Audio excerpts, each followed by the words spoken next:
Welcome to Bigfoot and the Bunny. This is a couple's journey into the mysterious, the unknown, and the paranormal. I'm your host, Chris Carr. And I'm your host, Kristen Johnson. Together we are Bigfoot and the Bunny.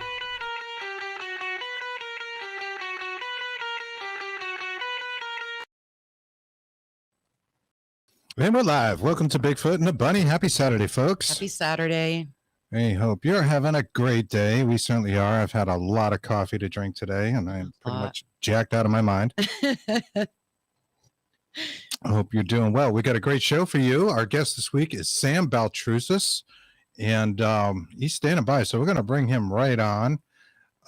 Sam is the author of Ghosts of Salem and featured in The Curse of Lizzie Borden, which is coming out soon, and he'll tell us about that. He has penned more than a dozen paranormal-themed books, including Mass Murders and Ghosts of the American Revolution.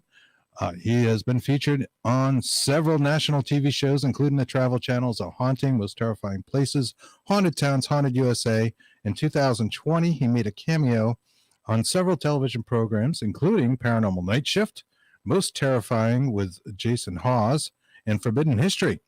He has also appeared in Fright Club with the Ghost Brothers and Jack Osbourne, son of Ozzy Osbourne, on Discovery Plus. Sam is a sought-after lecturer who speaks at libraries and paranormal-related events across the country. In the past, he has worked for VH1, MTV.com, Newsweek, ABC Radio, and is a regional stringer for the New York Times. So let's bring him right on here.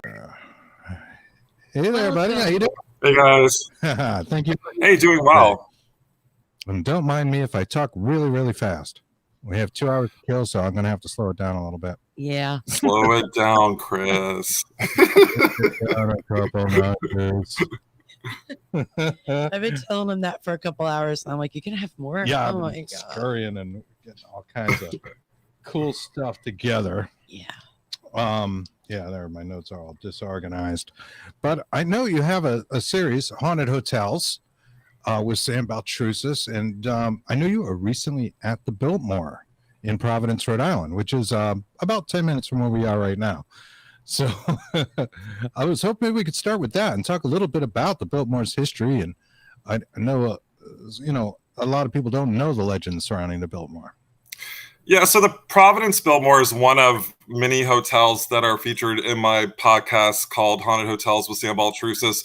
What we do is we actually interview people in the field, sometimes from the location. So at the Biltmore, we did record with Patty Negri from the Providence Biltmore. It's now called The Graduate.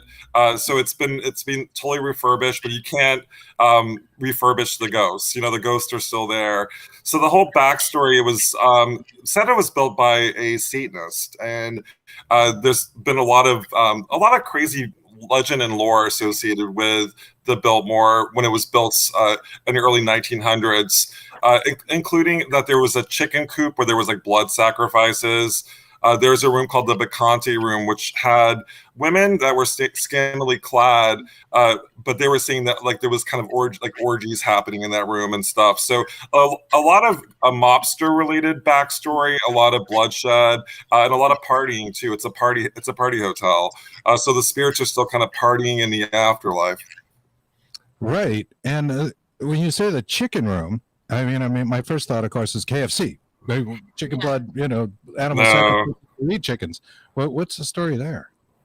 So on the top floor, there was a chicken coop which had actual chickens, and it said that they actually sacrificed the chickens sort of in a ritualistic kind of fashion. My thoughts are that the chickens were probably just dinner for the hundreds of people who came into the Providence Biltmore. But of course, leave it to us to come up with these crazy backstory legends that may or may not be true. Right. And I'm sure there are some legends about people falling off or jumping out of the windows. There is definitely legends associated with. There's a lot of suicide that may or may not have been reported.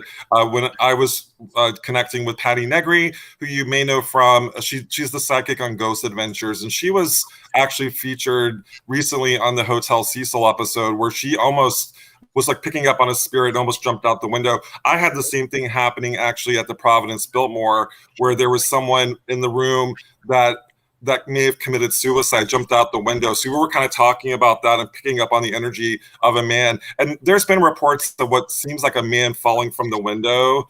You can like see a shadow of someone falling, and there's nobody that actually fell from the window. It's like a replay from the 1930s.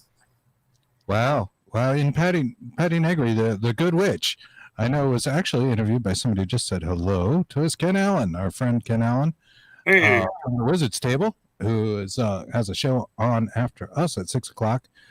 Is giving us a shout out. I also see some other people out there saying hello. Thanks, guys. And it's really interesting. And I know your book, Haunted Hotels, which I actually have right here. I got the Kindle edition because I do love my Kindle.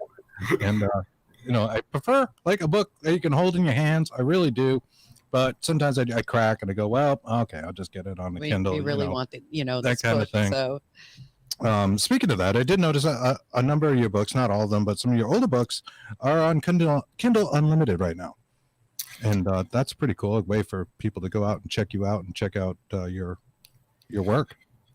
Yeah, I will say with the Kindle Unlimited, it's great to bring in new readers, but also too, like we don't make any money from that. So as an author, I mean, if you can purchase, that would help me out more as an author. But Kindle Unlimited is to give access to people who may or may not have the means to be able to access it. They get part of a subscription. So yeah, some of my books are available, but if you can purchase the hardcover book, have it signed, it actually would help. I would actually get royalties from it. I see. But the digital editions also help, right? This wasn't a free book, but it wasn't real expensive either. And really, it doesn't cost a lot for that to take place. So it should be cheaper. The Kindle edition should be actually more reasonably priced and accessible to people. Right. And I know you look at some other hotels there, and I don't know if they're going to be part of the series that are in the book, like the Omni Parker, Concord Colonial Inn. Yeah, our premiere episode was actually at Concord's Colonial Inn. I interviewed my co-host from Paranormal Rewind, Joni Mahan, who's also a fellow author, from the haunted room 24.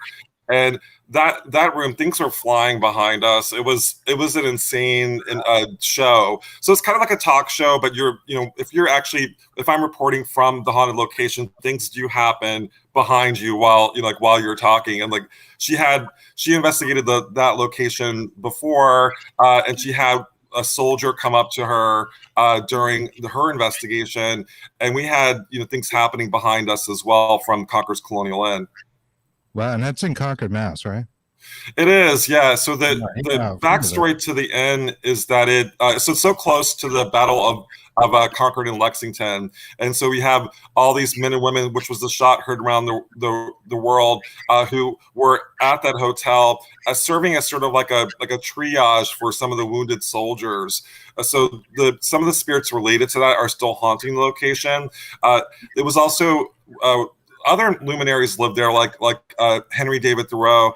He was there for a while with his aunties. So there is definitely like an old hospital vibe to it, but yet it's a hotel room. And people who have stayed in room 24 report over and over seeing what looks like a soldier in the room. Wow. Chris and I were going to take a little vacation over there just before the COVID hit, and we were going to stay in that room. A romantic getaway. I'm gonna call it that. That is how we have fun. Yes, sort of romantic. I just don't want things flying around me. Yeah, and then kind of COVID hit, and we were like, "Well, okay." Yeah. And it went out of my memory until I started actually researching you again for this interview, and I was like, "Oh yeah, I know this place. That's right. We talked about it. We almost went there." So that is cool. Yeah, I stayed there a lot during COVID because the prices were so low, and I'm good friends with the manager at the front desk. So we built kind of like a friendship. It was kind of like a ghost hotel. There's nobody there, and I had full access to the spirits and communicating with the spirits. So I would say, I don't want us to go through COVID again, but I think it was actually kind of a good time for me to go multiple times because there was so few people there. We probably should have. I think at that point I was just so paranoid. Yeah. I was cleaning all my groceries and I didn't want to leave my house. So We were spraying them down before you even put them away with Lysol. Right. Like our friend Nathaniel said, I was exercising my groceries. Exercising the steaks. Yes. Fail you. Our Craig can kill you on those steaks. Get out of there. No COVID. So when is the series? When is the podcast on? Like, how can people find that one? So it's part of a called My Paranormal Network, and actually Patty Negri is part of the network as well. We have Dean Haglin, who's from he was on X-Files. He's one of the hosts. He does hellacious renovations with Dean Haglin, other kind of luminaries from the paranormal field on the show. So it's My Paranormal Network is you can go to that website. We have a 13 weeks of Halloween promotion going on currently where you get free giveaways. And it's available where any podcasts are available. So Bridget from the Girls Next Door, she has a podcast on the network too. And she's sort of like our anchor host for the network. Oh, that's really cool. That's really cool. We'll definitely be checking that out. Yes, absolutely. So are you just starting that series? That's brand new? Yeah, so I started filming it in February, believe it or not, and it just started airing. So it's a weekly podcast. It drops every Thursday at 11 a.m. It is pre-recorded, but as I'm kind of tapping into all of my pre-recorded shows. So we're starting to do more live shows coming up because we're already running out of the pre-recorded shows. But it's every Thursday at 11 a.m. Pacific Standard Time is when it posts. Yeah, you visited a lot of the hotels that are in the book, or are you breaking it up, doing different things? Yeah, so because of COVID, I really had to focus. So Concords Colonial Inn, we have Providence Biltmore, we have the Hawthorne Hotel in Salem, we have other locations. So I talk to people who are on the West Coast a lot throughout the series, and they're talking about, say, the Hotel Cecil or the Hollywood Roosevelt, which is where I'm going coming up in the end of September, which is famous for its Marilyn Monroe spirit that haunts that location. Wow. That is really cool. Excellent. Yeah. Excellent. So yeah, we'll definitely be looking into that. I'm glad you mentioned the Hawthorne Hotel. That's you have a lot of ties to Salem, and have written about Salem pretty extensively. And Nathaniel Hawthorne, of course, is a name that pops up right away. Maybe you could give us a little backstory on that, author of House of Seven Gables and The Scarlet Letter. Yeah, so I've been giving tours in Salem for about 10 years. I stopped giving tours because of COVID, and I actually have not renewed my license for this year, even though I am going to be walking friends around when they're in town for the Mass Paracon. But Nathaniel Hawthorne he was born and raised in Salem. I was a tour guide at the House of the Seven Gables, which was said to have been inspiration for his book, The House of Seven Gables, amazing haunted enclave in Salem, Massachusetts. He was born and raised there. He wrote The Scarlet Letter, which is one of my all-time favorite books, while he was working at the Customs House in Salem. And he ended up leaving Salem because he lost his job, and he kind of left in a husk, like he was not happy with Salem. So you can see that in the foreword to The Scarlet Letter. It's not very kind to his hometown of Salem, Massachusetts. He ends up living in what is called the Manse in Concord, Massachusetts, which is another location that I love dearly, and he loved Concord. So he loves Salem, but I mean he loved Salem when he was younger. But Salem loves him, and he didn't necessarily reciprocate that love later in life. Wow. Yeah, the House of Seven Gables is one of those purported haunted locations in Salem, but there are many.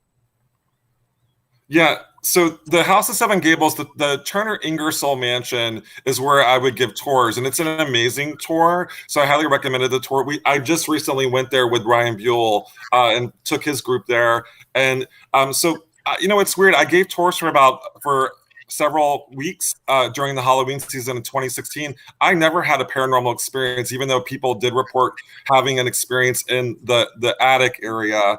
But until I stopped giving tours, that's when I had my experience. I was on a tour with a group of friends, and I felt my shirt tugged while I was in the attic of the Turner Ingersoll Mansion. But there are other locations on the property, including the retired Beckett House, which is one of the oldest standing houses still in Salem, which is the gift shop. And there's the Hooper Hathaway House, which I had an encounter with a woman when I was trying to clock in to give my tours. And then there's, of course, Nathaniel Hawthorne's birthplace, which was moved to that property that has a lot of reports of paranormal activity. Yeah, it certainly seems like a haunted place and has a very, very haunted history, and a lot of which I learned from your Ghosts of Salem book. I know one of the places I was looking at and made a note of was the old burial point. Old burying point. I can't get any words out. I've had way too much coffee. I am so sorry. Get some more coffee. That kind of tied into Nathaniel Hawthorne. I think you had mentioned in your book that he took some of the names of characters from the headstones in that particular cemetery. Yeah, so we do know that Nathaniel Hawthorne would walk through the cemeteries at night with his lovely wife, Sophia. She lived in the house that's the Grimshaw House, it's called, which is right next to the cemetery, and it's currently being restored.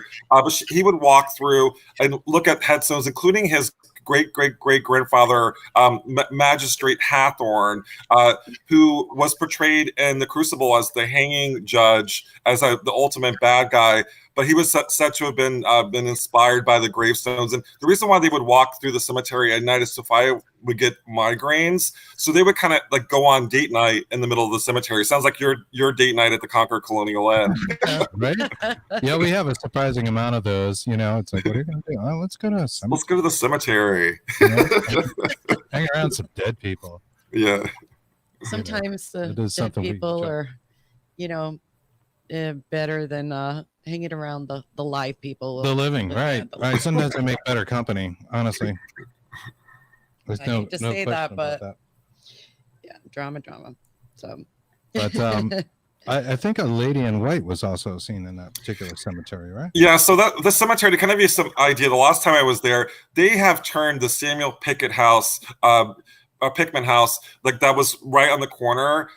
That's said to be one of the most haunted locations in Salem. We could never go inside. They turned it into a welcome center. So you now have to check into the welcome center to walk into the cemetery. So before we had a free roam, we could actually bring our tours inside the cemetery, no problem. So back in June 2012, I was giving one of my first tours, and I saw what looked like a ball of light in the cemetery, and I'm like, what the heck is that? I thought maybe it was car lights or something explainable. The ball of light got bigger and bigger, and then it took the shape of a woman, and the woman started running toward me, and I ran like a chicken because I'm totally chicken. I would have done the same thing. And I was holding my coffee. They did a recreation for one of Haunted USA is the name of the show, and the guy doing the recreation was holding coffee, which I totally would hold coffee in the middle of the cemetery, which is something I would do. But They have him holding the coffee, and he's like running with the coffee, and he spills the coffee, which kind of happened. They kind of dramatized it a little bit, but I was terrified. It turns out that location where it's not just me that spotted that woman.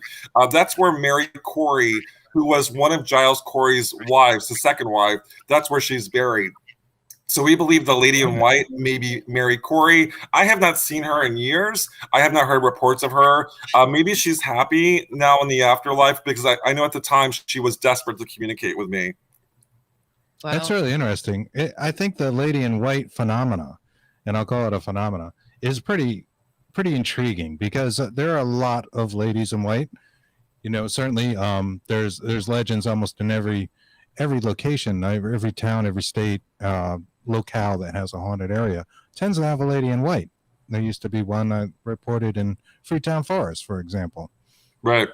Yeah. What do you think of that?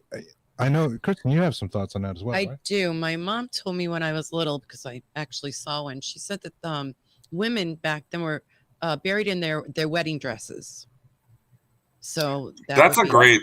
I did not know that, because I have noticed the phenomenon myself, and I'm like, are they all wearing like white dresses in their caskets?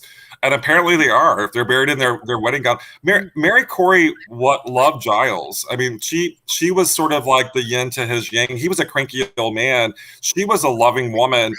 Her husband Giles killed somebody while she was married to him, and she was so upset at her husband, but she also supported him, even though the Giles Corey took a stick and whacked one of his farmhands to death. He gets out of it, but eventually is accused and then executed for witchcraft. But she was notoriously bringing the man in, trying to, I guess, like nurse him, and help him, knowing that her husband really severely hurt him. So it would make sense that she did wear a wedding gown or a white dress when she was buried, because she loved Giles. She was definitely the love of his life. Sweet. And Giles, he met a very unfortunate end. Yeah. Our show goes out to areas outside of New England and stuff, and I know, and that a lot of people think that the witches of Salem were burned at the stake, and of course that's not true. Yeah, so I gave a tour called the Myths and Misconceptions tour, where we go through it. It was an hour-long tour, so there's so many myths and misconceptions associated with the Salem witch trials. But the basics are 20 innocent people were accused of witchcraft. One gentleman, Giles Corey, was pressed to death over a 2-day period. He was stripped naked, put under a board, and then rocks were put on top of the board. According to legend, he was a stubborn man, and I think in the afterlife he's stubborn as well, so that makes complete sense. The legend is he said, more weight, more weight. The reason why he was pressed to death versus being hanged, which is what everyone's like, were they burned at the stake? No, they were actually all hanged except for Giles. He was pressed to death because he remained mute during this trial. And so I'm related to the Putnam family, who were the major accusers during the Salem witch trials, much like Nathaniel Hawthorne was related to the Hawthorne family, who were the bad guys in the Salem witch trials too. So I definitely feel like with the Putnam family and with Giles specifically that there's definitely a connection. And I also know that my cousin Ann Putnam Jr., who were one of the afflicted girls, came up with the idea to press Giles Corey to death in a dream. So the dream was passed to her father, Thomas Putnam, and the Thomas Putnam passed it to the magistrates, who did come up with the idea of pressing him to death. And this comes from a dream from my cousin. So that horrific way of passing was indirectly responsible. What my family member actually came up with that idea. Wow, that's really interesting. And I know that it's not the cemetery you would consider the most haunted cemetery, though, of Salem, or at least not in Ghost, the particular book, Ghosts of Salem. I think you said it was this one here. Yeah, that's the Howard Street Cemetery. That's actually where Giles Corey was pressed to death. I believe that's. Let me. I have to put my glasses on, guys. Yeah, I'm maybe I doing can the make it same bigger. Sorry about that. So yeah, there is the Howard Street Cemetery. I believe that's this Howard Street Cemetery. There's also another cemetery that looks like a older picture of Howard Street Cemetery. I just don't remember seeing that big block that's there, like that kind of mausoleum looking thing. But yeah, there's the Howard Street Cemetery. That's where Giles Corey was pressed to death. So there's that whole backstory there. People report actually seeing Giles Corey, and I'm like, what does Giles Corey look like? I mean, how do you know he that's Giles Corey? And they just say that is an older man wearing tattered clothing. He's sort of spotted near the area where he was pressed to death in the Howard Street Cemetery, and it said that something bad happens to them or to Salem when he's spotted. And the last time he was spotted by multiple people, there was the Great Fire of Salem that decimated 70% of Salem. So wow. I think that there's some legitimacy to it. Even Nathaniel Hawthorne talks about the old wizard. He was referring to Giles Corey in one of his books. And so it's been a legend that's been around for hundreds of years. Wow. Yeah, and a lot of people don't know that. There was a lot of crime in Salem. There were tragedies. There were fires and stuff, and that seemed to contribute to murders that seemed to contribute to it being just such a hot spot for the paranormal. Yeah, I mean, I do think that the land is stained with blood. I think that in 1692, the 20 innocent people who were executed are still left a psychic imprint on the land. So the hauntings after, or if you want to call it curse land, did definitely result in hundreds of years of retribution. There was a backlash to all the people that participated, including a backlash against the Putnam family, to the fact that a lot of the people that were the accusers mysteriously died. And some would say that it was a curse. They were getting theirs. The karma kind of played back and killed them as well. You have Sheriff George Corwin, who was said to be cursed by Giles Corey, dying of like a brain aneurysm or like a weird blood ailment. And every sheriff in Salem actually died young or died after, related like to like a blood ailment after that. And then you have even the Putnam family. Ann Putnam's mother and father died tragically very young, in their like 30s. And Ann Putnam was by herself raising the family, also being sort of like blacklisted from the community. She's the only one out of all the afflicted girls to apologize for what she did to the family. So Ann Putnam Jr. Wrote an apology saying that she was deluded by Satan. It was read by the Reverend Green, which is modern day Danvers, at the church, and she was actually not let back into the church. So she led a pretty horrible life after being a major accuser in 1692. Right. And you mentioned Sheriff Corwin in that, and I've got on the screen what's thought to be his burial place. But he was pretty much despised by the public then, right? He was sort of a torturer, and he was the guy that had Giles pressed to death and was somewhat notorious. Yes, Sheriff George Corwin was the enforcer. So he was kind of like a deputy do-right. Like he was following what his uncle was one of the magistrates, and he was hired to go and confiscate property and sort of bring these people to justice, which included standing over Giles Corey with a cane while he was being pressed to death, and putting his tongue back in with a cane, like when his tongue fell out of his mouth because he was like begging for water. So he was known for being sadistic, and it's said that he haunted the Joshua Ward House, which is now a posh hotel called the Merchant, and they don't want anything to do with the ghosts associated with that inn. I know because I used to work for that hotel group. But I will say that when it was vacant, that Sheriff George Corwin, that was where he was buried. So his bones were actually buried in the basement of that property, and then exhumed and then given a proper burial. Not in the two cemeteries that we just talked about, but there's another cemetery that he's buried with his family. But it's said that he still haunts that location where he lived and where his bones were buried. Yeah, that's the Broad Street Cemetery, right? Yeah, the Broad Street Cemetery. Yeah, thank you. And then the foundation, I think, for that his home or his family had more or less hid his body, right? But burying it under became the Joshua Ward House. It did, yeah, and that was, to give you some idea, back in 1692, that was waterfront property. So when you were in Salem, like that house, and it's not obviously not the original house that Sheriff George Corwin lived in, but the foundation is original, and now it's the Joshua Ward House, which was converted into the Merchant, which is a posh kind of like a bed and breakfast now. But for about 20 years, it was the most haunted location in Salem until it's been refurbished. And apparently, I guess the ghost left. I have not spent an overnight at that inn. I did work at another hotel that was owned by that same group, and they did not want anything to do with the ghosts associated with that location. Yeah, that's it there, the Joshua Ward House. That was before it became a hotel or a bed and breakfast. Yeah. Well, things are always changing, right? Yeah. Yeah, no, it's interesting to me. And this whole concept of these lands looking one way and being haunted because of events, say residual energies or whatnot, and it all changing, yet the haunt remains. You see this again and again. Yeah, and I really think when it comes to certain locations like that, when it was the Joshua Ward House, it was vacant, and people did report feeling like they're being kind of like strangled when they would walk up.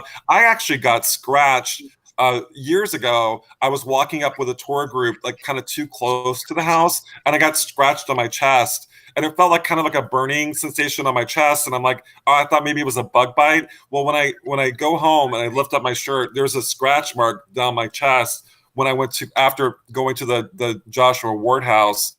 And I remember being terrified of that house. And now people are spending $500 a night to stay there. Wow. Yeah. Insane. I know, right? Interesting that you like hotels and you write about hotels a lot. And if I'm not mistaken, I believe you work in one as well. Well, I did for a long time. So I worked for multiple hotels. One of the hotels was in Salem, which, again, the group doesn't want me to go on the record about it, but it was a newer hotel that I actually had an experience that ended up in the show Paranormal Nightshift. And just to give you the basics with that story, is I was working the overnight at a hotel, and I saw what looked like a black mass or a black cloud in the lobby. I thought maybe it was dust because it was currently under construction, so they were doing a lot of construction downstairs. I saw that black mass go in the elevator, and the elevator was kind of like it was clunky. It would kind of had a mind of its own, but you had to have a special code to go down to the basement. So I saw this black mass go into the elevator like it's taking an elevator ride and go down to the basement without having a code. I'm like, what the heck is going on? I go down to investigate it. I had my little flashlight, which apparently all investigators have to carry a flashlight with them wherever they go, even at work. But I was looking, there was tarps everywhere. There was dust on the floor. I could see footsteps on the floor. So I thought maybe it was a person kind of playing a joke on me. And then I heard someone moaning, like someone was like maybe buried or hurt. And then I heard a loud banging, like someone was banging metal. I think that maybe the store that was right next to the hotel was being broken into, or maybe someone was hurt. So I run upstairs. I go and look in the window of the store, and I see what looks like a man wearing a hat, and he had red glowing eyes. So it was a horrifying experience. So after that, I actually quit a few weeks after working there because it was just too traumatic to go back to the location where I saw the man with a hat. But I will say, having worked in Salem after that, he did revisit me over and over again, no matter where I was, whether it was the Hawthorne Hotel or if it was, I gave tours at a shop that was right around the corner, and we spotted him there too. So everywhere I went, it followed me to the point where the gentleman that ran the tours was like, "Sam, we love you, but like the activity is through the roof. We don't want," even though it was a ghost tour, you would think that they would want a ghost, but they did not want the man with the hat at their location. So we parted ways. And it was amicable. I was going to come back, but I just, everywhere I was being kind of like stalked by this entity. Wow, it's really interesting. And it sounds similar. I'm not saying it's the same, but it sounds a little like Hatman phenomena. It is, but we can't say that because it's trademarked by Heidi Hollis. Heidi Hollis. Oh, yeah, we know Heidi. Yeah. Your friends Heidi. But right, all right, we won't call it the Hatman, but would you say it's similar to the phenomena that people experience where he's Shadow Man, shadow person, like So the man with the hat is like, I personally I actually communicated a lot with Mike Ricksecker about this when I first experienced it. He asked me, "Sam, what did you think it was?" And I'm like, I actually thought it was a person. I didn't think it was the Hatman phenomenon. I thought it was a person, but the red glowing eyes kind of threw me off a little bit because that is kind of indicative of the man with the hat. We did do something later. We did like a Estes method seance at the Hawthorne Hotel with my good friend who's a high priestess, Dana Mason, to communicate with it. Through me, it said, we asked, like, what do you want from Sam? And it said, I want energy. I want his energy. So I'm still up in the air. I'm not sure if it was a person, maybe someone sort of tied to the fact that I'm related to the Putnams, because he emerged right around the time I found out I was related to the Putnams. So he, maybe it's a manifestation of my guilt. Maybe it's a former family member. Maybe it's a victim of the witch trials that's been conjured, that's trying to hurt me. But he is wearing a hat. I'm not convinced that it is the Hat Man because there's so many other backstories that are different than what I've read from other publications. But not unlike the woman in white phenomena. These things seem to reoccur, and often on the show we talk about this because we're always trying to figure out. I mean, our real goal is to understand what is going on in the afterlife. What is this phenomena? What is really happening that we can't see? Why? And it seems like spirits or entities, if you go up a level, right, seem to follow certain roles sometimes. Take on the role of this or that. And I'm not saying that's what all these shadow people are all the same or necessarily stepping into role, but I do see patterns. I do think that like we have a tendency of calling like the woman that I called the lady in white at the central old Bearing Point in Salem on Charter Street. She has a name. It's Mary Corey. I have her name. So should we call her the lady in white or should we call her Mary Corey? I think that we identify the spirits based on what they're wearing, like the man wearing a hat. People in 1692 wore hats from that era. So, I mean, is it the Hat Man just because he's wearing a hat? So I just think we use it as identifiers to the spirits. It's not necessarily recurring. It is a recurring motif because we see it over and over again, the lady in white, the lady in black. But I do think that they have names. If they were actually disembodied souls and people at one point, we should call them by their names. So the spirit that I saw in the cemetery was Mary Corey. Exactly. I agree with you. I believe you. I do think, though, sometimes they just do things to kind of mess with our perception. So we perceive them one way, but it may be something else entirely. A lot of investigators had that experience where you feel like the spirit or whatever it is seems to identify itself as, maybe a D word, a demon or something like that, or something evil. Almost seems to be stepping into the energy, the role of that. And may not, well, I don't think I'm really talking to Beelzebub right here, right. But it might be something that just wants you to think that. Yeah, I think especially with the interdimensional entity or entities that may or may not have encountered, like the man wearing a hat in Salem. Was it a person before that just kind of morphed, or is it something else, like an interdimensional being that's taking on the shape of someone from the 1600s? I do think that especially the darker entities, they have a tendency of mimicking things that because are things that terrify you. They want to scare you away. So yeah, I mean, I think that especially the interdimensional ones do take on the shape of different, and they also present themselves as demonic. When in Salem, I don't think that. I mean, the witches of Salem don't believe in the devil or demons. So I think it's almost playing with people if they say that there's a demonic case in Salem. Exactly.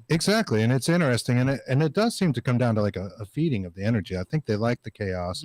They like to feed on your fears, and it could be all kinds of things. It can be sex, it can be other things.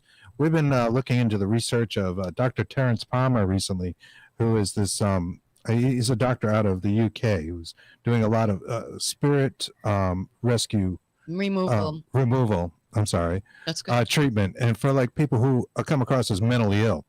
And it tells that they're not mentally ill, and that there are spirits within them, and works with mediums to kind of get them out. And he's one of these people with letters in the name and everything else.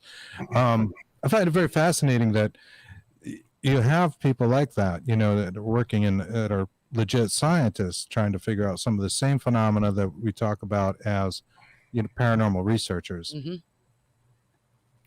Yeah, I mean, I definitely think that whatever you call it, there are definitely recurring themes.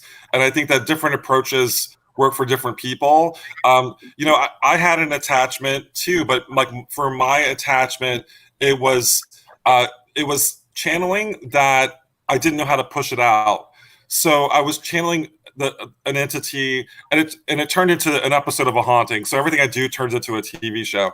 But I was channeling, and it took control of me for 8 horrifying days in 2016, and I just did I exhibit any mental illness before that? No. I mean, I've been sober for 12 years. I'm as clear as possible, but it wasn't until I actually worked on myself, like my anxiety, and realized that stuff was not mine. It was everybody else's. I was picking up on their energy. That's when my life made sense. Being empathic. Yes. Yeah, I mean, I'm full blown clairvoyant. I see dead people. I mean, I like that's taken, years to come out of the closet. The show that's coming up out of the Curse of Lizzie Borden, I'm on the show as a full-blown clairvoyant. I channel on the show. I do what I do, and I'm not afraid to say that anymore. I was worried about losing my credibility, but I communicate with spirits. I talk to spirits, and I'm good at it. That's Yes, excellent. you are. That's excellent. And you're doing that with Dave Schrader, correct? Yeah, so we already filmed it. We filmed it in February. It was Dave Schrader, Chris Fleming, and a woman named Luann Jolly, who's a local. Yeah. We all four were called into this case. Dave Schrader reached out to me because of not only am I related to the Putnam family, I'm also related to Lizzie Borden. And I'm like, oh, great, the one cousin I don't want to revisit on a show. So I'm called in, and I can't give you guys too many details, but I will say what unfolds on the screen changed my life. And working with Chris Fleming, who I consider to be one of the top psychic mediums on television, was amazing. Working with Dave Schrader was amazing. Dave Schrader and I had an instant connection. I knew him from his show, and he was on my show multiple times, but I had to trust him, and he had to trust me throughout this whole process, because what you guys will see is not a show about Lizzie Borden. It's a whole other incredible things unfold in that show. And I thought it was going to be just a typical Lizzie Borden investigation. It was not. It was way more than that. Wow. Well, that's Can't wait to great. I'm see it. excited. Me too. You are selling us on this right now. Yes. Because you're right. There is enough documentaries out there about Lizzie Borden, and most of us know that story or have visited there. This sounds like something else entirely. It's something completely different. They are packaging it as like the Lizzie Borden. And yes, I mean, she's a player. We're at her the murder house where the two murders from 1892 took place. And that's a part of it, but you'll see it's called The Curse of Lizzie Borden, and you'll see why it's called that when you watch the show. Oh, we're looking forward to that. Yeah, that most sounds definitely. awesome. So we'll promote that when that comes out too, and tell our listeners. I think when does it premiere? So it premieres on Discovery Plus on September 10th in the US and the UK. And they just played a trailer at the Michigan Paracon, and Dave Schrader, and apparently it was loved by, like, everyone was like kind of like sitting on their seats watching this trailer unfold with Dave Schrader. And they also just announced that the Holzer Files was no longer. So it was sort of like a sad time, but Dave did post the trailer of The Curse of Lizzie Borden. Apparently I got 20 messages when that played. It struck a chord with a lot of people. Oh, I saw that on your Facebook, actually. I think this morning. That he had played a trailer or something at a Michigan Paragon. Yeah, and it was like the ripple heard around the world. I mean, I filmed it. I knew how intense it was, but apparently it just, like, people were like blown away by this trailer. It sounds good. And with all those kind of paranormally famous relations, it's no wonder you're a little haunted, Sam. Well, I mean, you could say that, or you could say that I came in. I mean, I'm in the right place. I was a journalist for a long time. I tried my best to be as like a credible journalist, but I also was clairvoyant, and I would get messages from the spirit realm, whether it was an investigative journalism piece that I was working on, or if it was something like a filming location, and people are like, "Where is it?" And I would know where it was because I'm a medium. So I do think that, I mean, I think they're drawn to me as opposed to me kind of like being drawn. I'm not haunted by them. I've already been haunted, like they're not making me haunted, Well, that's really interesting. And it's definitely one of the things we wanted to talk about was the clairs. Clair meaning clear in French. And when you say clairvoyant, I believe that's clear vision, right? So you're able to actually see. You see the ghost, like you mentioned. I see dead people, that kind of thing. And there's clairaudient where you hear it. And there's a lot of clairsentient. Do you think there's a relationship between them? Absolutely. You go through the clairs. So I actually started off as clairaudient when I was younger. So I would hear voices, and when I was like a lot younger, I put on blinders. I was terrified of hearing like voices and seeing things. But so I was okay with clairvoyant, and clairvoyant is clear vision. So you see spirits, whether it's like in front of you, or you actually see it in your third eye. So you'll have visions of the clairs. I identify instead of clairvoyant like that. I do like that word, but my muscle has expanded beyond just clairvoyant, so I can channel. I think I would call myself like a psychic time traveler, because I'm also a psychometrist, so I can touch an object and flash back to and relive the scene, which you'll see in the show The Curse of Lizzie Borden.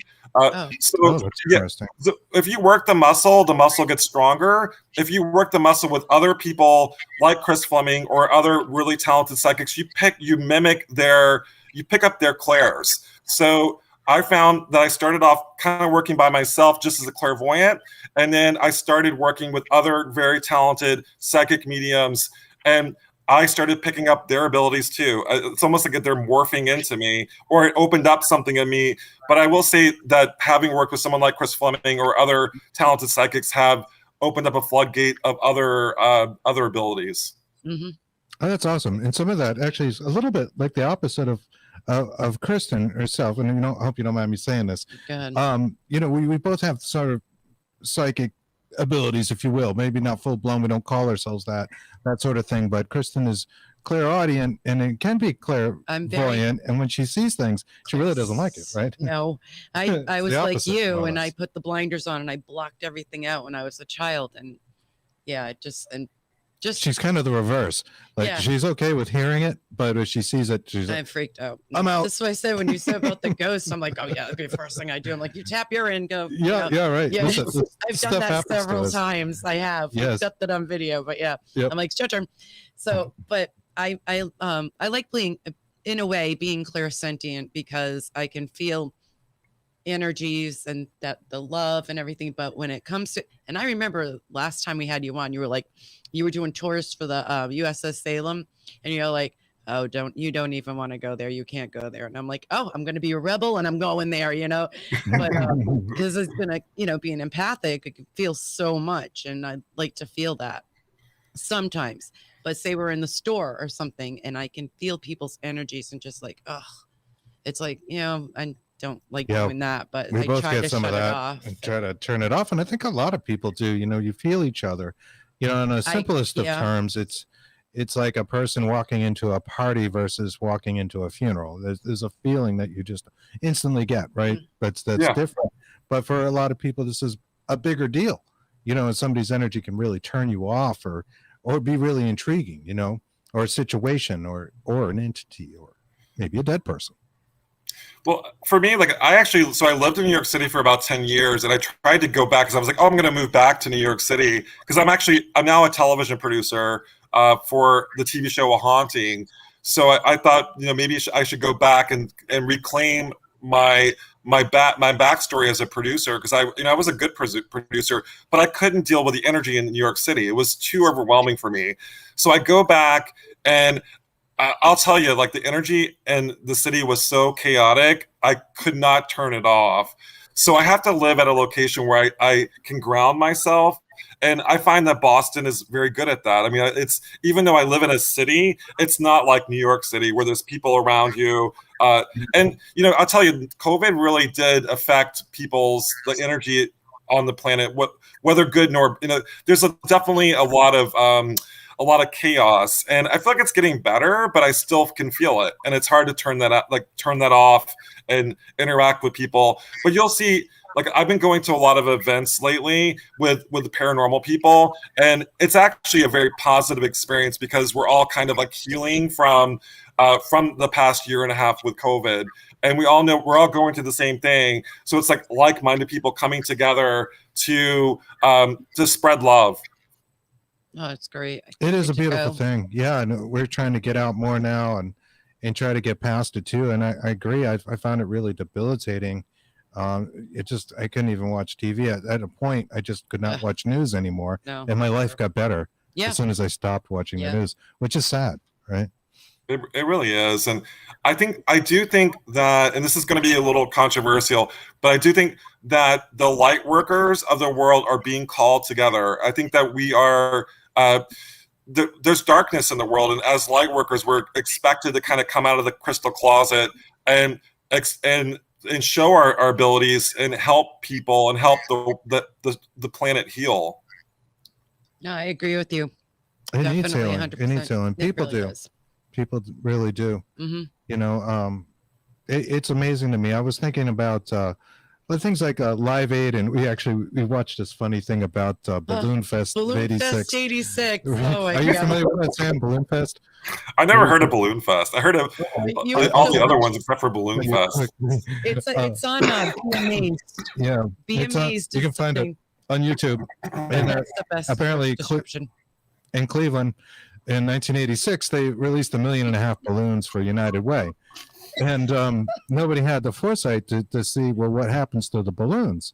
Right. And all these people, and it was a wonderful thing, like coming together. They built this giant structure in downtown Cleveland. They wanted to put Cleveland on the map, and you hit the Guinness Book of World Records for balloons. And it literally, because of an oncoming storm, they wanted to make 2 million. They went, I think it was 1.4 million. It was actually created and released.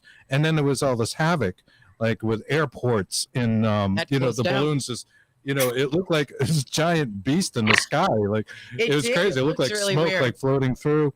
And, sadly, like there were a couple people on the lake there that had fallen out of their boats. The day before, because the video footage is. It was like a tragedy. Like it turned this good thing into something bad. But the point of what I was getting at was that there were a lot of things. It seemed like in my lifetime where people congregated, and obviously we couldn't congregate during COVID, but were charitable. And I didn't see much of that. Maybe it's purely for the fact that, you couldn't congregate, but it seems to me, this country over here is starving. There was a giant concert and there was a lot of charity amongst people. And there seems to be less of that through the COVID dilemma. I think there's a lot of self-preservation that happened this past year and a half. I mean, I think everybody was struggling. People were losing loved ones. I have a book that I wrote right before COVID called The Ghosts of the American Revolution. And I had a dedication section where I was going to dedicate the book to all the ones that we lost. But the list was too long. It was like 150 people that I knew that died. So we have lost a lot, whether it's people or jobs or that sort of thing. So we're still trying to we're in self-preservation mode. I do think as psychics and clairvoyants and mediums, we should all look beyond that and work together. I'm not sure in what capacity, but understand that it's even more terrifying or more profound for people like us during this kind of crisis, because we pick up on all that chaos and all that energy and help them heal through it and kind of heal together, because we all understand each other. It's very true. Totally agree. And it was devastating for a while. I mean, we really kind of shut down and we're in our own worlds, and it wasn't always the best place to be, through some of that. So it's good to see people out and about again, and hopefully we can maintain that. Now, getting back to the psychic abilities, now, when did you first know that you were clairvoyant and clairaudient? So as a child, I always kind of identified as the kid from The Shining. In fact, when I read the book and watched the movie, I'm like, oh my God, that's me when I was a kid. But yeah, so I saw spirits when I was younger. I also heard spirits, and they would come up to me, and I was just mortified. It started off actually kind of it was just my grandfather, and my grandfather was sitting on the corner of my bed. He was like my guide figure, and that wasn't scary for me. But then it got more progressively dark. We moved into a house that, and I don't even like talking about it, but where there was a man that would look like an entity that would look through the window. My mother saw and heard it too, and I block it out and I don't want to talk about it, but it's something that traumatized me as a child, and I just put on blinders from that. And so I went my whole 20s having experiences. I lived in New York City. I was a producer. I was I was on the path of success, and I remember walking by Washington Square Park, getting my leg grabbed by a person, but there was nobody there. I looked up the backstory, and it turns out that was a mass grave for tuberculosis patients who died from tuberculosis were buried at that location in the cemetery. So things like that happen. Instead of dealing with the clairs like a normal person should, I drank it away. So I used alcohol to self-medicate to get rid of the voices and get rid of but it just actually intensified it to the point where I got sober 12 years ago. And when I got sober, the floodgates opened with the clairs. And I was like, you know what? I'm actually not crazy. I can't drink this away anymore. And it's something I just have to embrace and learn to live with. So once I accepted it, that's when my life changed. I can relate to that. You know, I'm trying to take a break from drinking myself.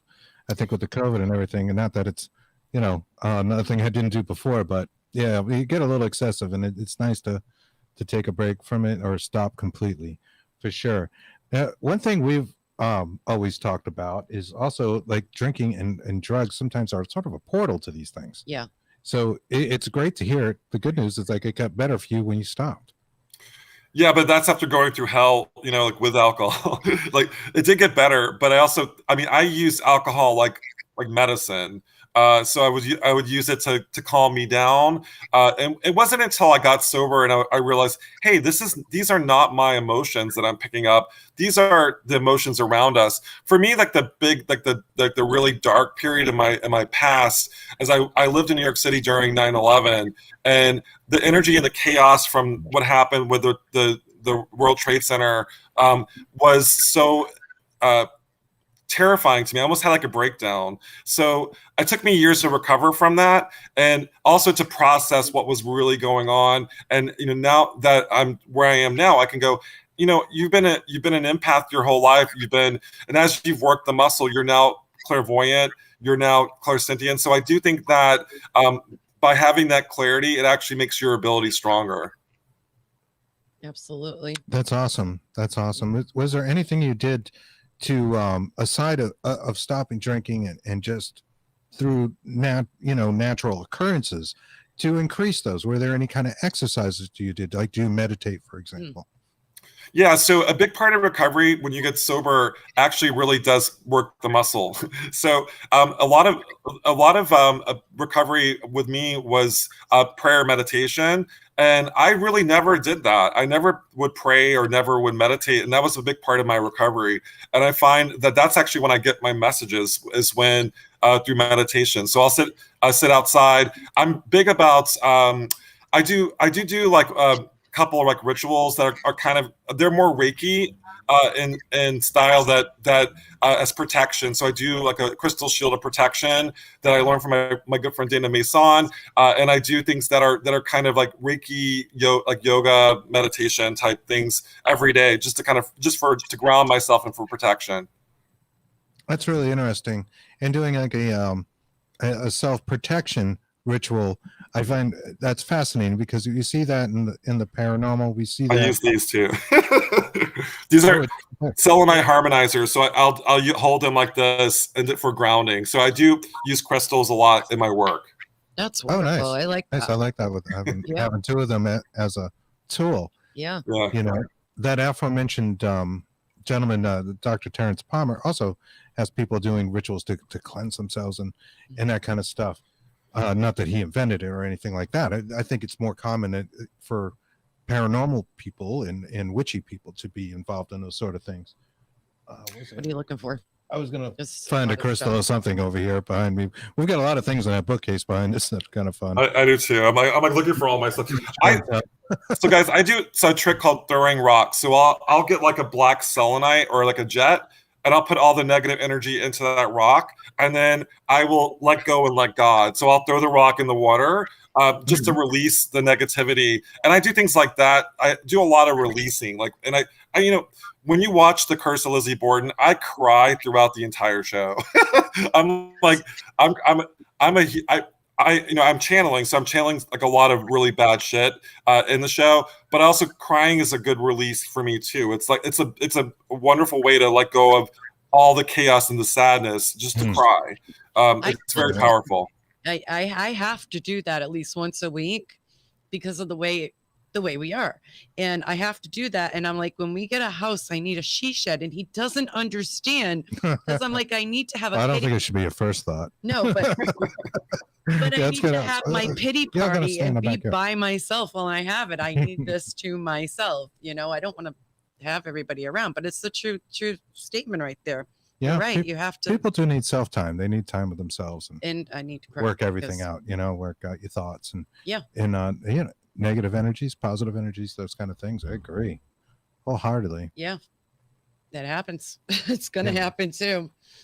One of the things that you told us about, maybe this was before you were maybe publicly saying you were clairvoyant, is that you had seen what we call the Gatekeeper. And you Oh. wrote about him in one of your 13 most, I think it was haunted cemeteries at Spider Gates, which is a favorite place of us. And I know we touched on this or talked Oh a little yeah. about it last time we had you on. And I think we talked about some of it off air too. Our anniversary spot, believe it or not. It Yeah. is. Well, our anniversary, we now make the pilgrimage to Leicester, Massachusetts and go to Spider Gates. Because, Every July. So let me.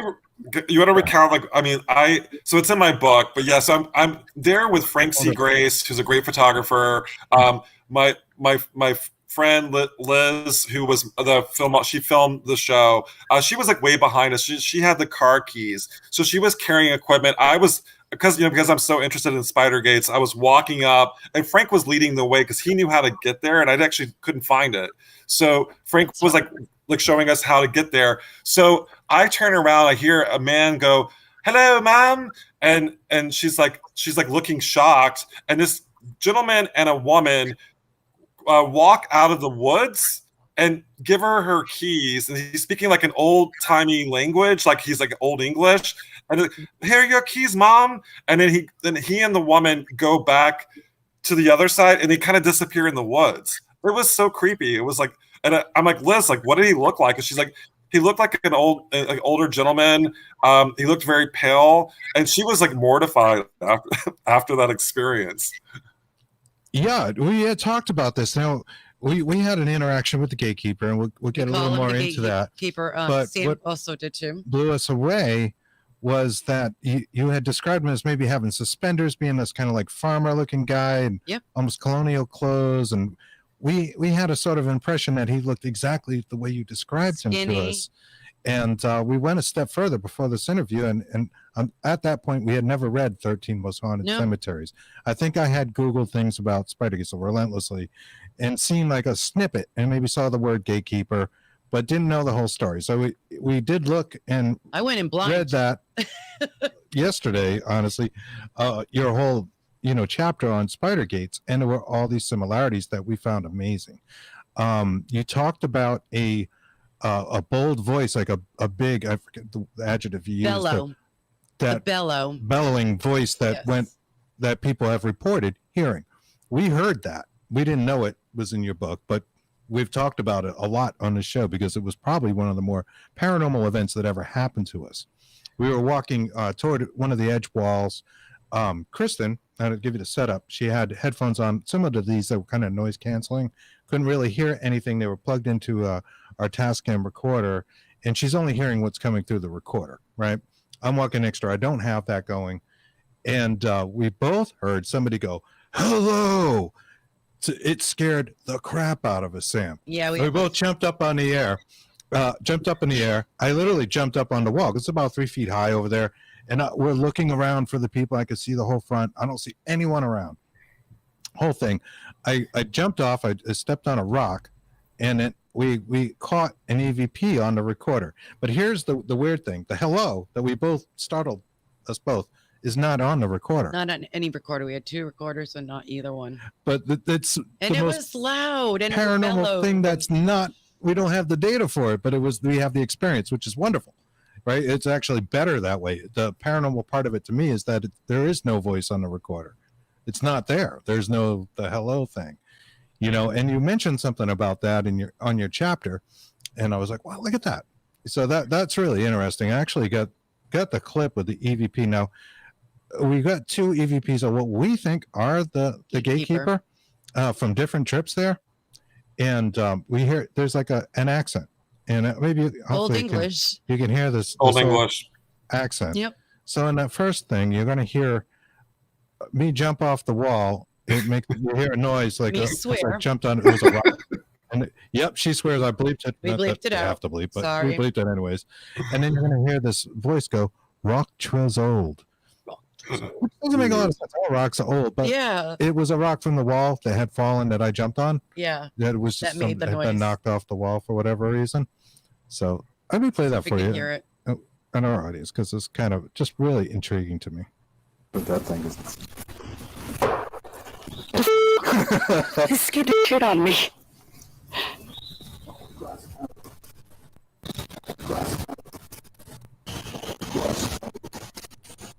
You see, I slowed it down at the end a little bit, but you hear that accent. Rock was old. That sounds just like the guy. He does. Well, we got that. Yeah, I mean, fascinating. What's interesting for me too, so Liz was carrying a camera, and so I was like, why didn't you guys record it? Because you were recording a haunted show, and I'm like, because it was so shocking. It was just like so out of the blue that this guy like comes with suspenders and like old timey accent comes out of the woods. It was just so strange. Like the last thing you want to do is pick up a camera and start recording. Yeah, you're in shock. You don't. You're like, what the hell's going on? Just to get through that, we went back another time, and this one's interesting as well. Yeah, well. we're a little witchy. We had a candle going, and which plays into what's said in the EVP. We were leaving. You'll hear me actually say Gatekeeper here, Sam, which is pretty interesting because now we've identified him and all this, right? We go back, and he says it's hot because we have the candle we have going. The candle going. We're leaving. I think tobacco is an offering. Yeah, for the Gatekeeper, and he says it, and it's in the same voice. Hot. This was a different trip. It's hot.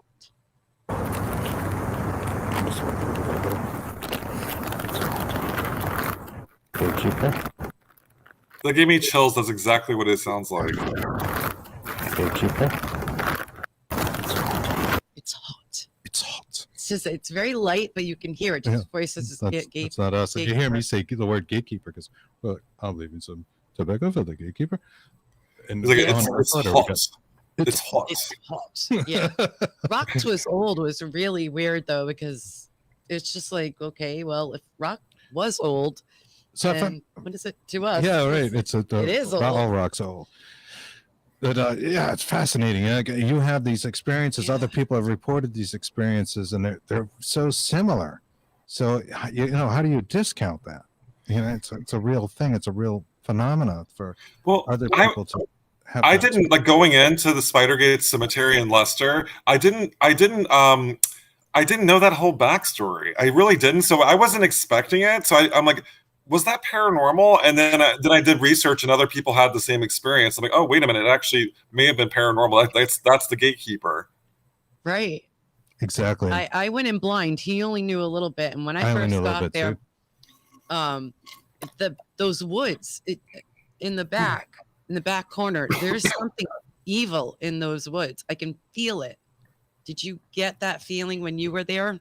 Yeah. So when I was there, and I'll be honest, I haven't gone back. So when we were there, we had this group of people that came out of there's the Gatekeeper, but there was another group of people that came out of nowhere, like they were like following us, and it kind of reminded me of like Rosemary's Baby. It really it was really weird, and they were like looking at us and like following us around, and then they just kind of like disappeared. But it had a weird vibe in the woods, to the point where I'm not going back. It was that terrifying for me.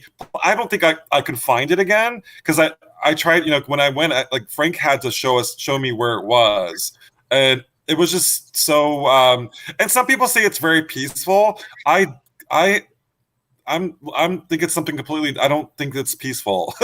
I think once you get in, it's peaceful, but I think around it, I think the actual cemetery is peaceful, but outside of the cemetery is like American Horror Story. Yeah, it is. Yes, that's exactly how we felt. Our experience was we got in there, and she immediately said, well, over, and I got the gates up there on the screen that they call them spiders. It's supposed to be suns, I believe. There's ornate, for people listening only, ornate design to the gates, that look like kind of look like spiders. Spider So they, webs. it has the nickname of Spider Gates. It's actually Friends Cemetery is the name of it. But you were drawn to the left corner. We were walking over there, and Kristen says to me, "Did you hear that?" Oh, yeah. And I had just heard this like snorting noise, like a boar. This Like, is the board. I kind of, I can't make the best snorting noise, but that's what I heard, like a wild animal in the woods. And she says, "No, the woman laughing maniacally." Well, So- there's no boars in Massachusetts. They're not indigenous, They're not indigenous. which I didn't know. We looked the stuff And up, there was absolutely and I didn't nobody hear the there. laughs. And there was nobody there at that Nobody, time. not even in the woods. Nobody there at all when we went. So that was very interesting. That was our introduction. And yeah, but you have to figure we weren't recording it. But how did he hear one thing and I heard another? And that's another Yeah. thing. Yeah, it was really Let's go weird, with- right? Like they select what we can hear and when we can hear it, I believe. Yeah, Or we yeah. believe. Steve Merritt has a term for that, I think. I was pulled looking at that photo, like I was pulled like directly in the back, and there's land behind it, like woods behind it, and I was pulled back there, and then we were, it's weird, like we were all I was with two other people, and we were all separated. Like I was called back to the very back. Frank was called to the left. Liz was called to the right. Like we were all like almost like they were trying to separate us. I believe Interesting. that. Interesting. And I know you talked about the boy in the cemetery, and we did our research and saw the internet stuff basically, because we're not great researchers like some people, Sam. Sam. And you made mention of the green boy, and we believe we met him. And he had a name. He identified himself to us as Toby, and That gave me chills. So that's true. She said Toby. Yes. Toby, yeah. So let me tell you this part, and I don't want to dwell on our data because that's not why we had you on here, but I do want to share this with somebody who understands, and it's nice that you've been there and you know about these things. The first time we went, we got a recording. We were doing a spirit box session, and we asked Toby how old he was, and repeatedly we got the number 7 back, 7 in different voices, and I'll play this for you. We went back again, like months later. Again, we asked Toby, how old are you? Again, we got the 7s. So we felt like we were definitely onto something. Mhm. And we came across a couple of younger girls, like, I don't know, teens, early 20s, something like that were also there kind of, investigating, probing around, and you could see they had recorders or something. And we made friends with them. We had them sit in with Courtney and Justine. It stayed in touch with us afterwards. Yeah. Did a spirit box session together. And I've got a clip of that as well. And that's where he says he's 7. But he does say more. He's talking to us. And I do want to play this little bit for you. Whimpering. And you couldn't hear him. You hear him sobbing. You couldn't hear it we could make out the 7s with the static, but I used a little noise reduction on it, just an Audacity. And then it started to bring out more of his voice. And we heard him say, "Where's Mom?" I cried. And you hear him crying. She did. She flipped out. She called me at work, and she's like, "Oh my God, Don't listen to it. You're gonna flip out." So let me play, if you don't mind, Sam. I'm gonna just play that clip for you, and then we'll just get back to business. Yeah. I think it starts. I threw these together real fast. This is what we were doing when we first started talking before the show, just so I could have them up on my equipment here. I'll watch it now work. That would be my luck. It's right there. Oh, it is there, but it's quiet. This would be so anticlimactic if it doesn't play.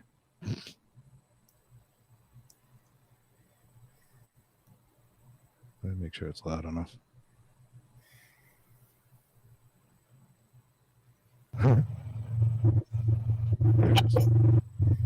Toby, are you here?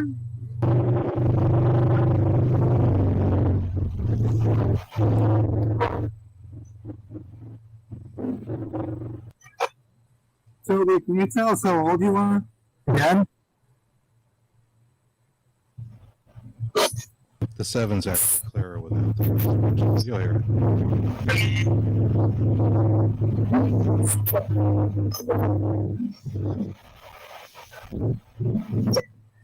So, flights there. I don't know. Toby, what's your last name?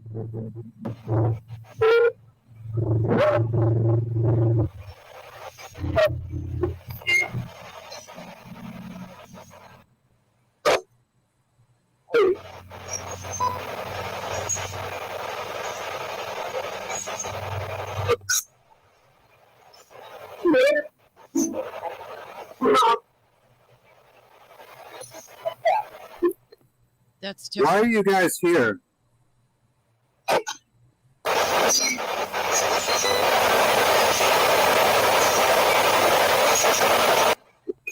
Leave. Leave. Do that again. Leave. Does that mean you're leaving or we should leave?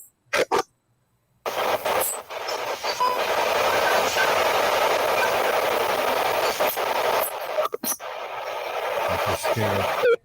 Scared. You're scared to leave. Scared to leave.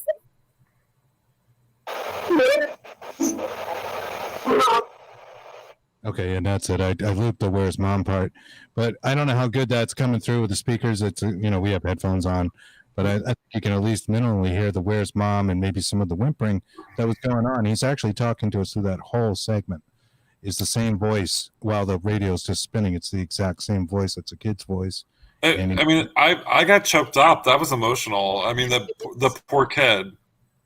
We think we got him out. We did try something, and we're not experts in the spiritual release or crossing people over. But we did do something. We got some herbal ideas from Cat Ironwood of LuckyMojo.com. Then I took my own intentions and did my own thing, and we crushed candy and we let a path out of it. And since we've returned, we never talked to him again. So we think he is the green boy, and we hope that he's not still there. Right. That we may have ended the urban legend.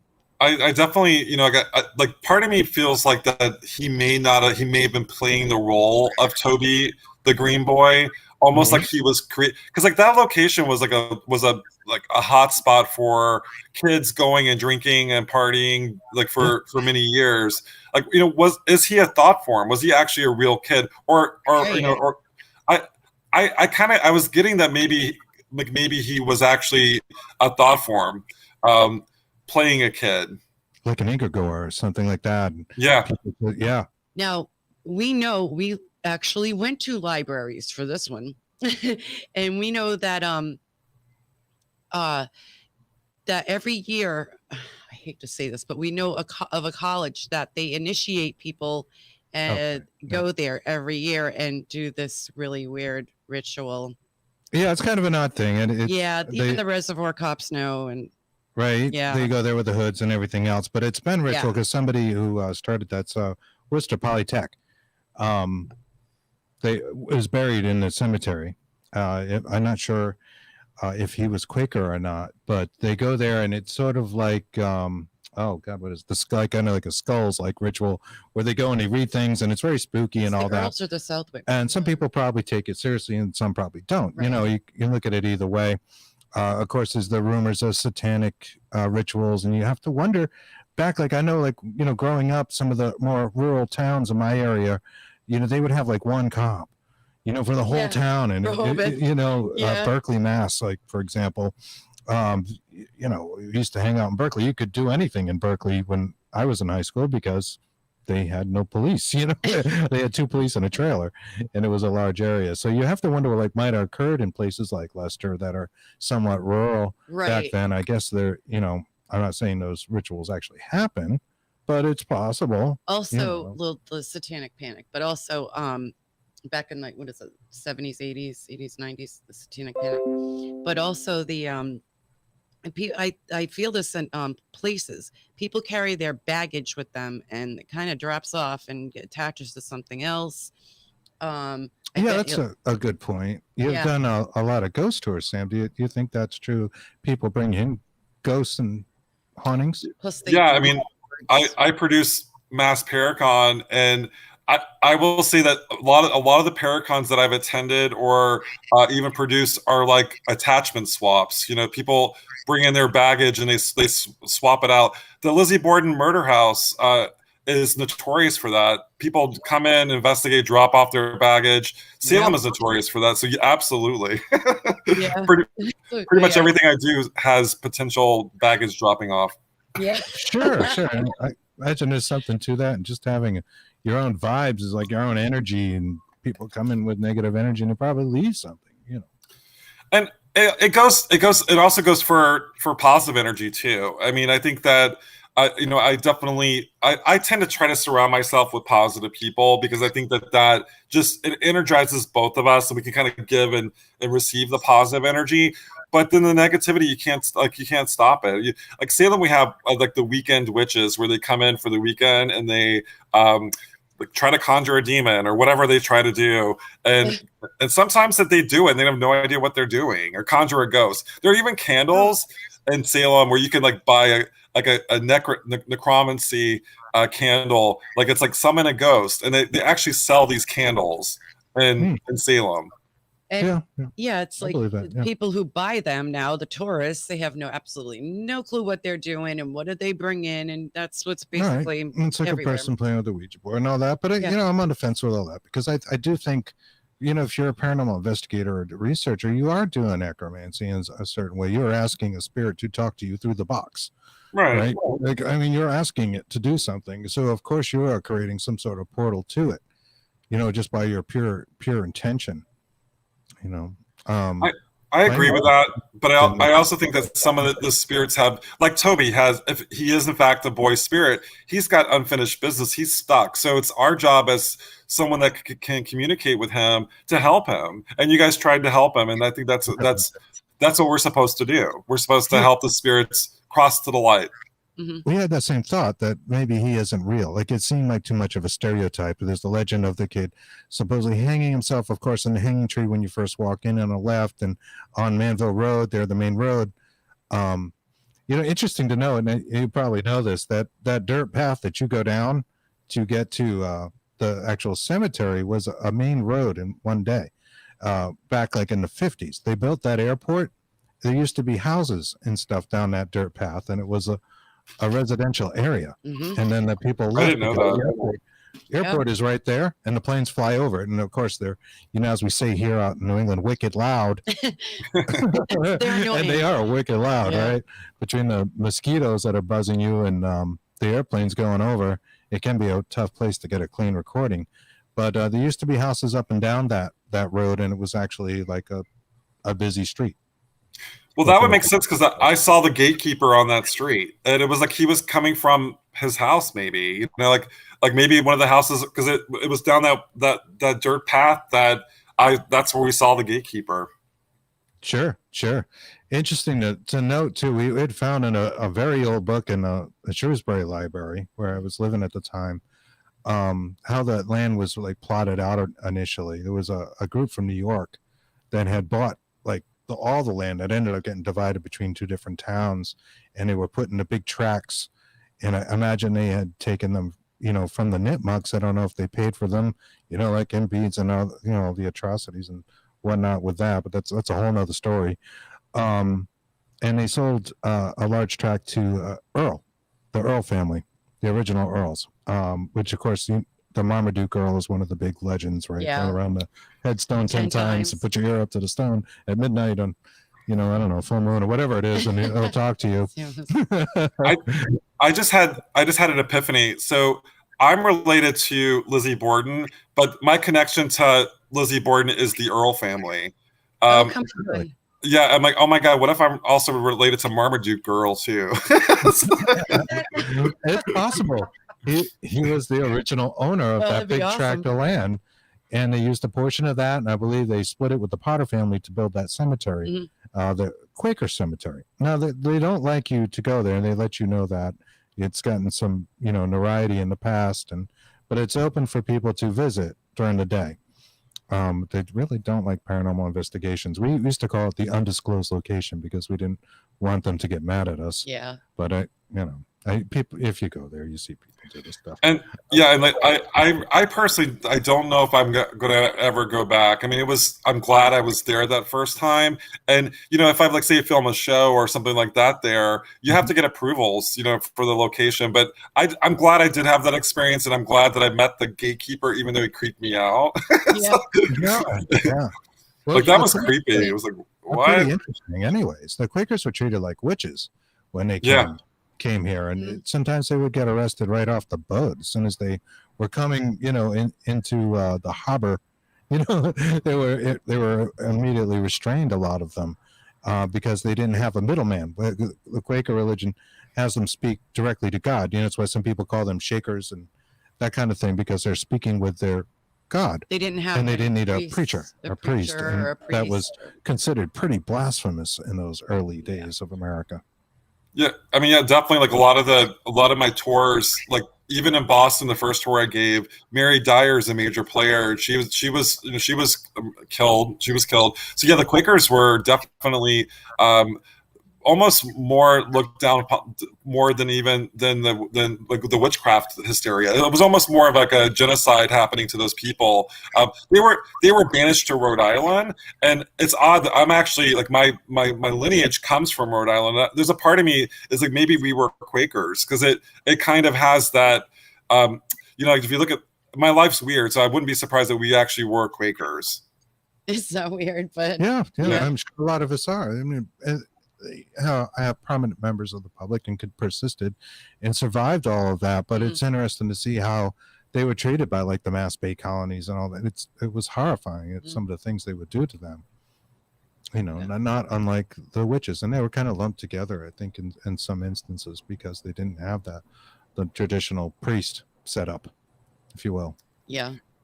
Well, it's funny, like it's not funny, like haha, funny, weird, but the Quakers that were hanged in Boston were at the Great Neck, which was like kind of like an execution area, and the women that were accused of witchcraft in Salem were actually hanged at the hanging tree. So they almost were shown more respect for being accused witches than the Quakers. The Quakers had a completely separate area that they were hanged in.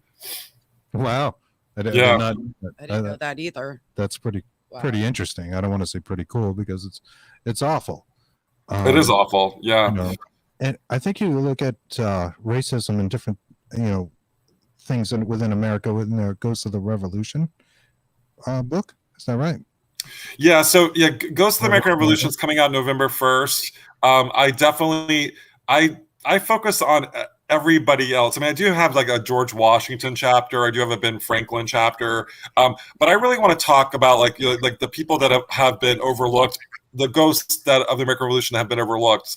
Like me, even like Betsy Ross. I mean, Betsy Ross does get a lot of fanfare for creating the flag, but women, Mary Washington is in my book, like George Washington's mother, and the people that like the loyalists, like Sally Hutchinson from the Oliver House in Middleborough, that have been sort of I guess demonized or overlooked by history. I wanted to focus on them in my book. That's wonderful. I like that. Yeah, and a lot of people have been overlooked. Yes. And there are certainly a lot of tragedies. A lot of people attribute the hauntings of New England with, say, King Philip's War, and we look deeply into what that was like and what race relations were like back then, and the treatment. And it is horrifying when you get a real picture of history. At least it's not the stuff I was taught growing up. Right. Yeah, I mean, part of me when I wrote Ghosts of the American Revolution, I got really emotional, because if you really dig into what happened to the African Americans who fought for their freedom, I mean, I get teary-eyed. Like they were fighting for their freedom, and then they were enslaved after. Like weren't given their freedom, even though some of them died for this country, the beginnings of this country, and they were promised freedom, but they were not given freedom, and that part is heartbreaking. It's heartbreaking to look at all the enslaved men and women who were they were doing it not for the country, they were doing it for their freedom, and they weren't given that. And like that just it breaks my heart. Yeah, mine too. It's awful. I understand. It's awful. So no, we wholeheartedly agree with you there. Yeah. Absolutely. So what's next? We've got the Curse of Lizzie Borden coming out. Yeah. We've got another book coming out. Yeah. So I have, guys, I am trying to keep my head above water, but I will say that the Curse of Lizzie Borden, when it comes out, it's gonna change my life. I mean, I know it already, and so I'm kind of keeping myself. So I'm producing a TV show called A Haunting right now. We're getting close to finishing up season 11. So those episodes that I worked on will come out. And the good thing is I'm actually not on camera. I'm actually behind the camera. So, so I don't have to worry about what I look like on TV. But it's been amazing, like working with people who are telling their story, because I've done that myself. And I know how it feels to go on camera and recount these traumatic events in your life, and retell them and tell them where it's people can understand it in a TV show. So it's almost like I'm like a counselor for the people that I work with on A Haunting, and so that's coming out like later 2021, early 2022. I am filming 2 other projects. I can't talk about that now, but that's coming up as well. And we have the Mass Paracon coming up September 17th through the 19th. Pretty much has sold out.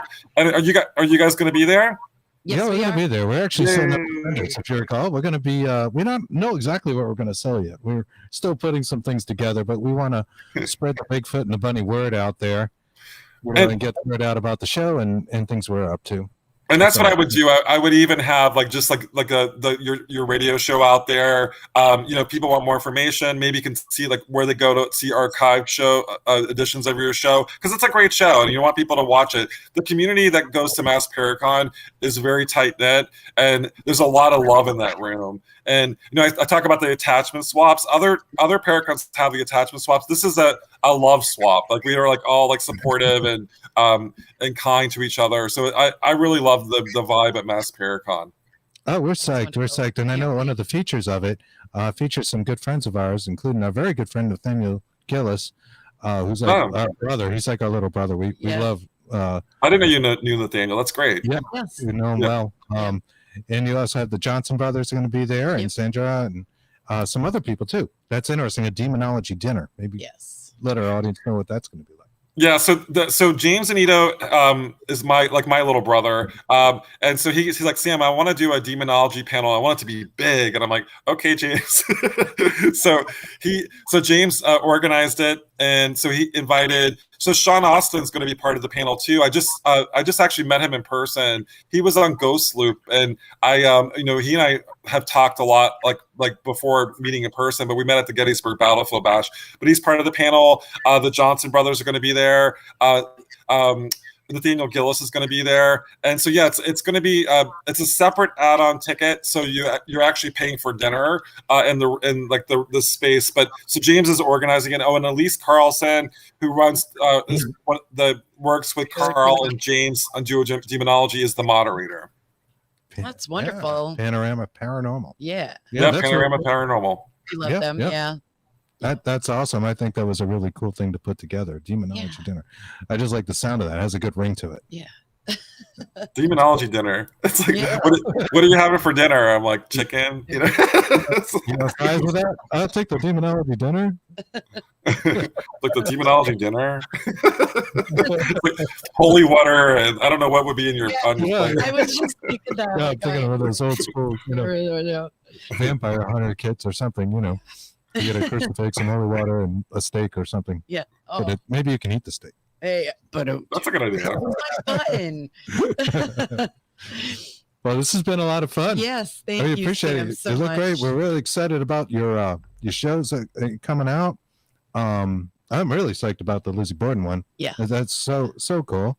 And we love your books, and let everybody know your books are on Amazon. Is there a better place for them to get them, or is Amazon maybe the best place to go? I think at this point now, I would go to Amazon. I do really support local bookstores. So I know that we were just in Salem a couple weeks ago, and everyone tried to buy my books in Salem. So they just had Ghosts of Salem and Wicked Salem in Salem. So there's really not a good bookstore to get all of my books. I would go to Amazon.com or BarnesandNobles.com. That's where you can get all my books. Wonderful. Excellent. But if you have a mom and pop shop near you, support it. We support that. Please. Love to support small businesses and people out there that are out there trying to make it happen. So this has been a lot of fun. We appreciate it. And we will see you at the Mass Paracon. Yes. We will. Awesome. Thank you so much, guys. Thank you. All right. We Have a appreciate great you, week. Sam, as always. Bye. Thank you. Bye. That was a lot of fun. Just let you guys know, next week our guest is Peter Muse. Will be talking to us about the witches and warlocks in Massachusetts, which I actually wanted to bring up with Sam just before we lost And it. the Fae fairies. Fae and Puck Wedgies even. Oh my God, Puck Fat. Oh my God. Again, like Chris, this is great. Lions and Tigers and Bears. So that'll be a lot of fun. Anyways, you guys have a great week, and we'll see you next week. We will. And Anne Marie, I'll check that out. Thank you. Take care. Thank you.